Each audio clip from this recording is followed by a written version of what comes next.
All right, let's get into one of the most powerful stories ever told, Victor Hugo's epic novel Les Miserables. I mean, for over 150 years, this tale of injustice, love, and redemption has been asking some really deep questions about what it even means to be human. The author himself asked this question way back in 1862. And honestly, can you? The answer is just no. These characters are completely etched into our culture, which really shows you the massive impact of this story. So let's explore why that is. To really get this story, you have to start with our protagonist, Jean Valjean. He's a man whose entire life is just crushed by the weight of an unfair system. And through him, Hugo is really going after a society that basically forces people into crime just because they're desperate. 19. Just think about that number for a second. This single number defines the whole first half of Jean Valjean's life, and it stands for something so cruel and so out of balance. That's right, 19 years in a brutal prison for stealing one loaf of bread. It's an absolutely insane punishment, and it's Hugo's way of pointing out how broken the French legal system was. It just hollows Valjean out, fills him with this deep bitterness and hatred for a world that would punish a man so harshly for so little. And okay, so he finally gets out. Does he get a fresh start? Not a chance. His papers literally brand him as a criminal, an outcast. No one will give him a room, no one will give him a job. Society just keeps punishing him, making it pretty much impossible to ever live an honest life again. He's totally trapped.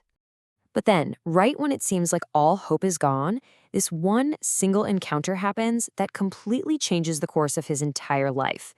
This right here, this is the moment everything flips. So Valjean stumbles to the door of a man named Bishop Myriel, and when the bishop sees this starving, broken man, he doesn't see a criminal. He just sees another human being who is suffering. He gives him food, a warm bed. He treats him with a dignity that Valjean hasn't experienced in almost 2 decades.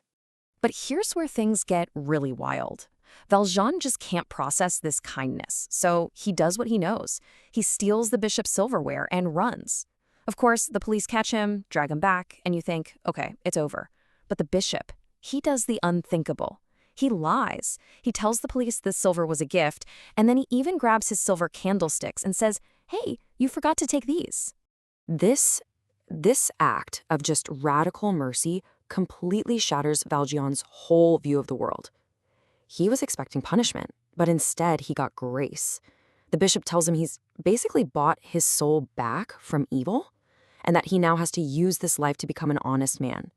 And for the first time, Valjean has a reason, a real reason, to change. So that one moment of grace sets Valjean off on a totally new path. He builds this amazing life of goodness and success, but it's always haunted by the secret of who he used to be. And boy, does he take that chance seriously. Valjean just vanishes. Years later, he pops up as Monsieur Madeleine. He becomes this super successful factory owner, uses his money to help the poor, and people respect him so much they elect him mayor. He's built this perfect life, right? But he is living in constant fear that someone's going to find out who he really is, and it'll all come crashing down. But, you can't bury the past forever. And his new life crashes head-on with the world's cruelty when he learns about Fantine. She's a young woman who was fired from his own factory, and she's been driven to utter desperation trying to support her little girl, Cosette. Her story, well, it just hits him. It makes him realize that his own redemption isn't just about him. It's about his duty to save other people from the same cruel system that nearly broke him. So Fantine's tragedy is a real turning point. Valjean gets it now. His redemption isn't just about his own life. It's about the ripples of change he can create, the lives he can touch. And look, even though this story comes out of 19th century France, its themes are just timeless.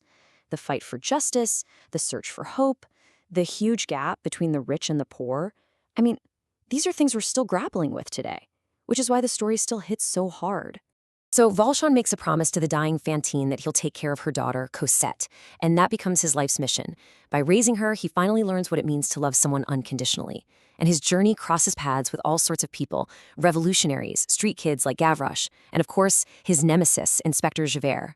Javert is all about the letter of the law, no mercy, and his entire black and white worldview is eventually just destroyed by Valjean's constant acts of compassion.